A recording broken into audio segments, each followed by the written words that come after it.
ഈ fruit picking എന്ന് പറഞ്ഞു കഴിഞ്ഞാൽ നല്ല രസമുള്ളൊരു പരിപാടിയാണല്ലേ. അപ്പോൾ ഞാനിപ്പോൾ ഉള്ളത് നെതർലാൻഡ്സിലെ ആംസ്റ്റർഡാം സിറ്റിയിൽ നിന്ന് കുറച്ചങ്ങ് മാറിയിട്ടുള്ള ഒരു ആപ്പിൾ ഫാമിലാണ് കേട്ടോ. അപ്പോൾ ഇവിടുത്തെ പ്രത്യേകത എന്താ വെച്ച് കഴിഞ്ഞാൽ നമുക്ക് ഇവിടുത്തെ ആപ്പിൾസൊക്കെ മൂത്ത് പഴുത്ത് നിൽക്കുന്ന സമയത്ത് നമുക്ക് ഇവിടെ വന്ന് ആപ്പിൾ പിക്കിംഗ് ചെയ്യാൻ പറ്റും എന്നുള്ളതാണ്. അപ്പോൾ അതിൻ്റെ കൃത്യമായിട്ടുള്ള ഡേറ്റ്സൊക്കെ ഇവരുടെ സൈറ്റിൽ പറഞ്ഞിട്ടുണ്ടാവും. അതനുസരിച്ചിട്ടാണ് നമ്മളിവിടെ വരാം കേട്ടോ.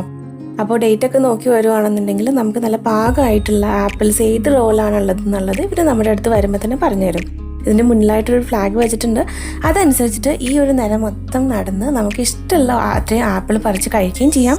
അതുപോലെ തന്നെ നമുക്ക് ആവശ്യമുള്ള ആപ്പിൾ നമുക്ക് വാങ്ങി കൊണ്ടുപോവുകയും ചെയ്യാം കേട്ടോ. ഇതിൻ്റെ അകത്ത് കയറുന്നതിന് പ്രത്യേകിച്ച് എൻട്രൻസ് ഫീസൊന്നുമില്ല. നമുക്ക് ആവശ്യമുള്ള ആപ്പിൾ പറിച്ചിട്ട് നമ്മൾ പോകുമ്പോൾ പറിച്ച എത്ര ആപ്പിളാണോ അതിൻ്റെ കിലോ കണക്കിനാണ് നമ്മൾ കാശ് കൊടുക്കുക കേട്ടോ. വെറും 2 യൂറോ മാത്രമാണ് ഇവിടുത്തെ ആപ്പിളിനുള്ളത്. നമ്മൾ ഏകദേശം ഒരു 10 യൂറോ ഒക്കെ കൊടുത്ത് ഒരു 5 കിലോ ആപ്പിൾ തോളം പറിച്ചിരുന്നു. അടിപൊളി ആപ്പിളാണ് കേട്ടോ.